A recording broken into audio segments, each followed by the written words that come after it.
Thank you for joining me today at A Touch of Blue Studio with Drawing with Grandma. Welcome back for another demonstration in our sketchbook studies.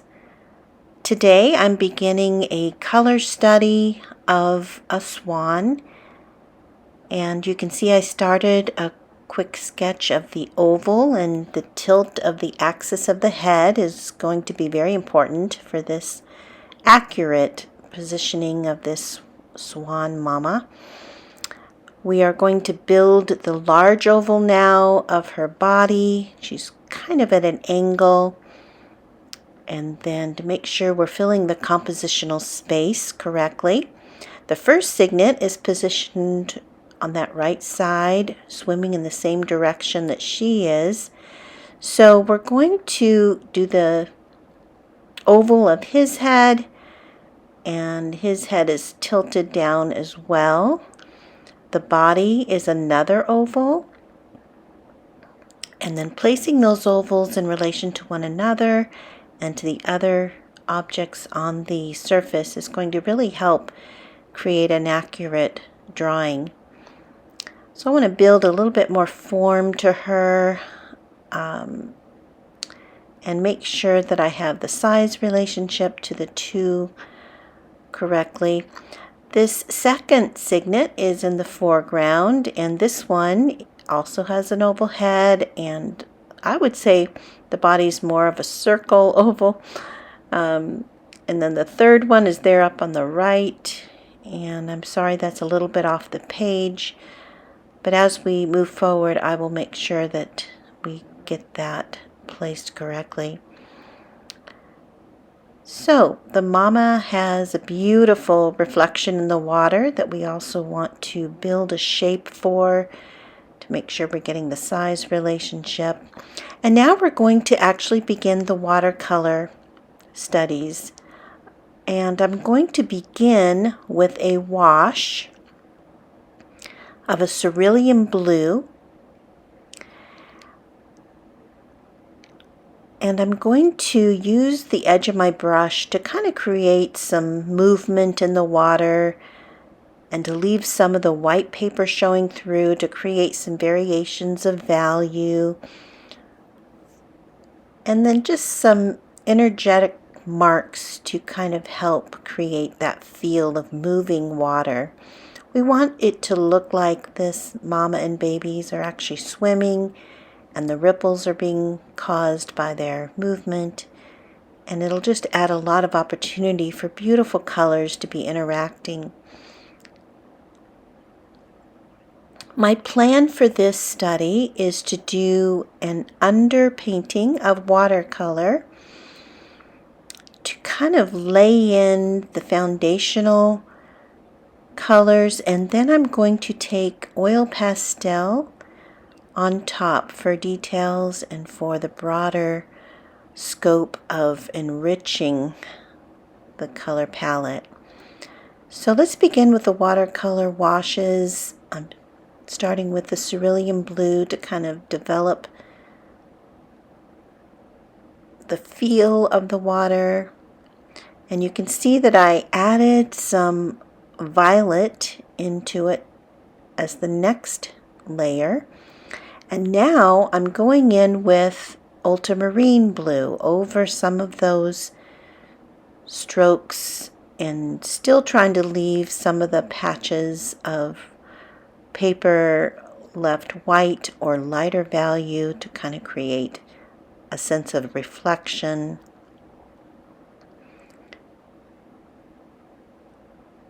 So each of the swans have a real substantial reflection of themselves, and the light is kind of coming from the top left or behind them, so it's casting shadows forward a little bit. So it adds a really nice quality to this water. So we're going to have a lot of dark shadows in the foreground, and then the upper part of the background will be left lighter tones and with fewer visible changes going on. Right now we're going to build a little bit of the beak and Mama's head. We've got some gray established in her as a wash to start with. It won't be that dark, but it's a foundational wash to kind of help create the form and some established shadow shapes of her feathers and the wings that are laying there.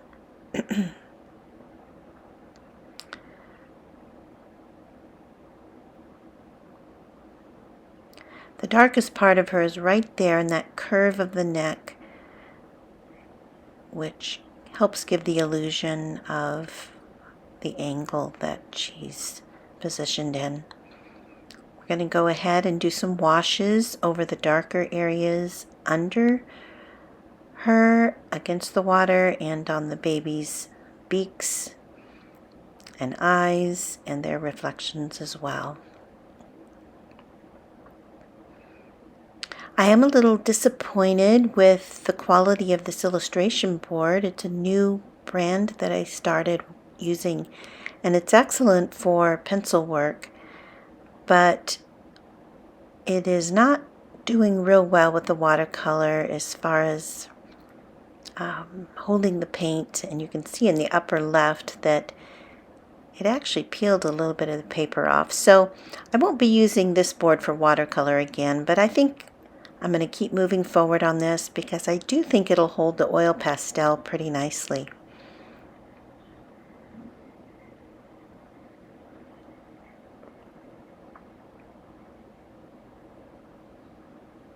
I want to add a little warmth in her, so I'm taking a little bit of that orangey peach color into those shadows to warm them up.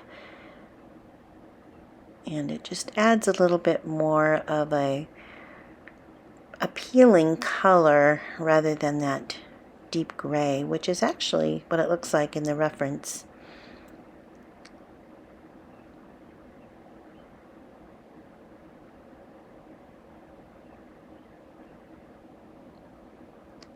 So they all have a little bit of shadow right under their chins and around the form of their feathers and as they hit the water. I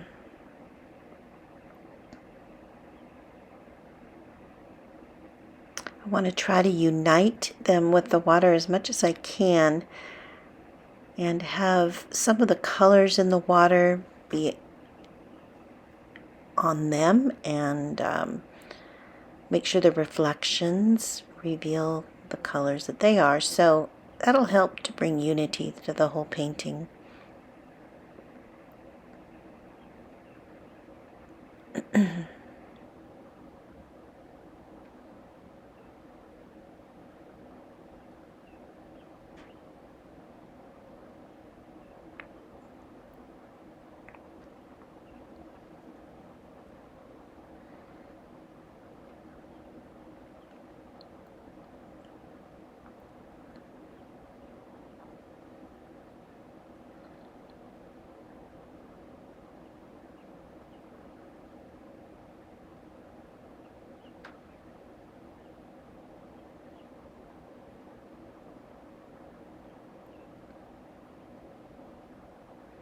This one is looking down into the water,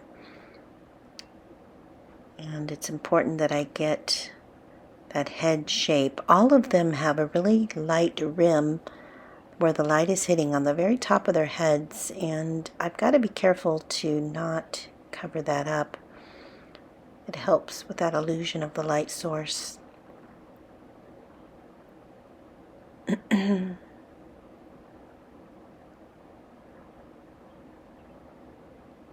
Watercolor is challenging to work with.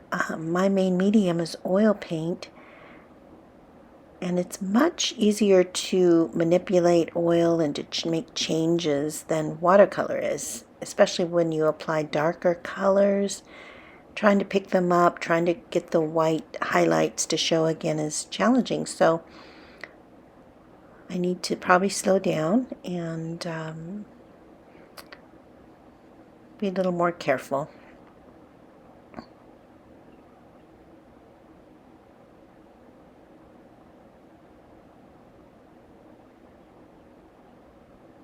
I think that we need some rich blue in that water now. We have a nice wash of the violet and the cerulean, but now we need to go in with a richer ultramarine and deeper violet into the water.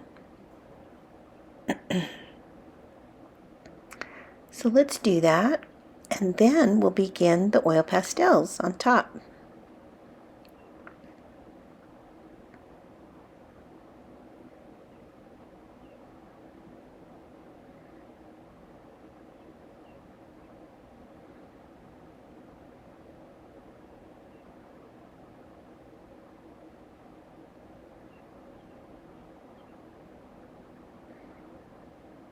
So I let that layer dry, and now I'm applying a rich blue and try to cover some of those important shadow and reflection areas with more saturated color, and it'll just be more interesting for that foreground.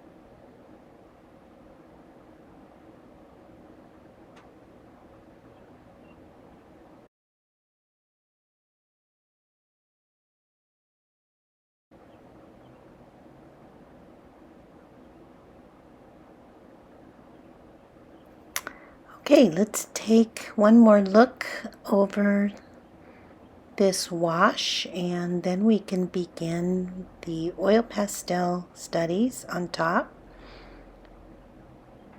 Hopefully I can fix that upper left corner where I've damaged the board a little bit by scrubbing too hard with the brush. But we need this water to be energetic. And so here it is so far. This is as far as I've gotten with the watercolor. Now let's move forward with the oil pastels.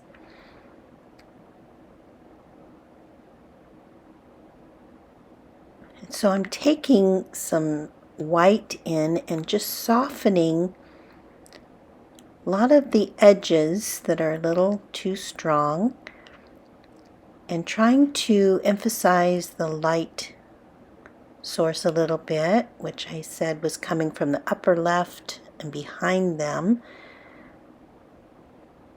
and just emphasizing where the bright light will be hitting the water.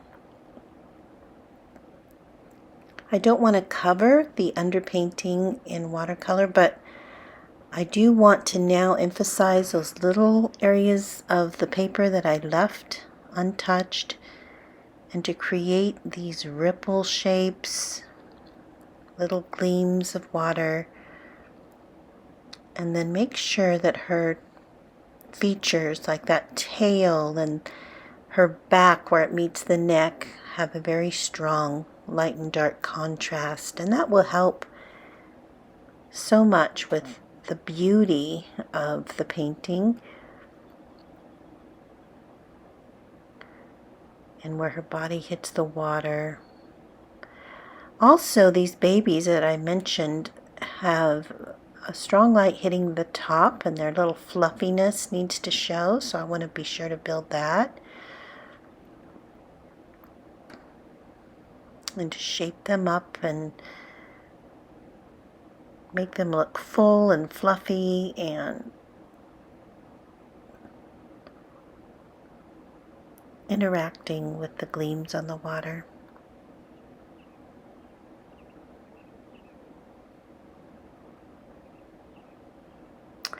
Okay, now I'm going in with my oil pastel pencils. They're just for a little bit more detail, and I see that that eye is too big on that, so I'm going to break that down and reshape it a little bit.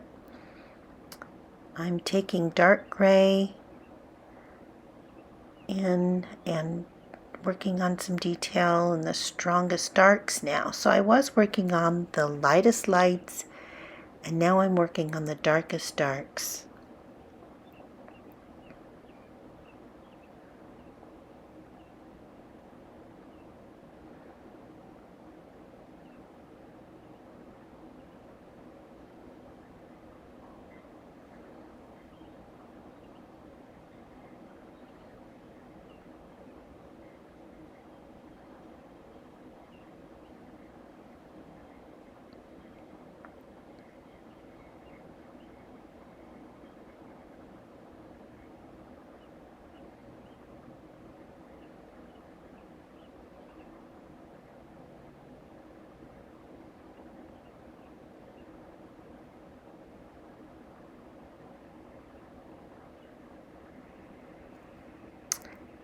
And now taking in some rich blue in the oil pastel, and now I'm building all those ripples, not getting into the highlighted areas, but all the medium and dark areas, building the foundational color of the water again.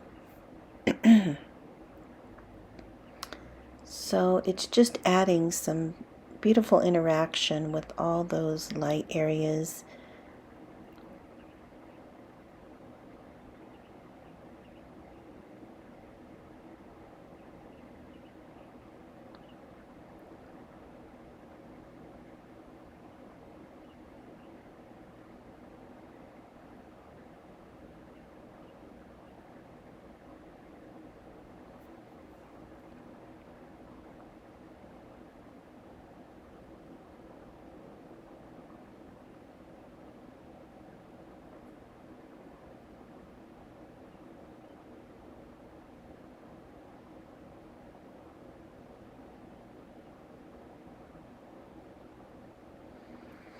And here he is, or she is, with her 3 little ones there on the lake. Thank you for joining me today for another demonstration from A Touch of Blue Studio with drawing and painting with Grandma.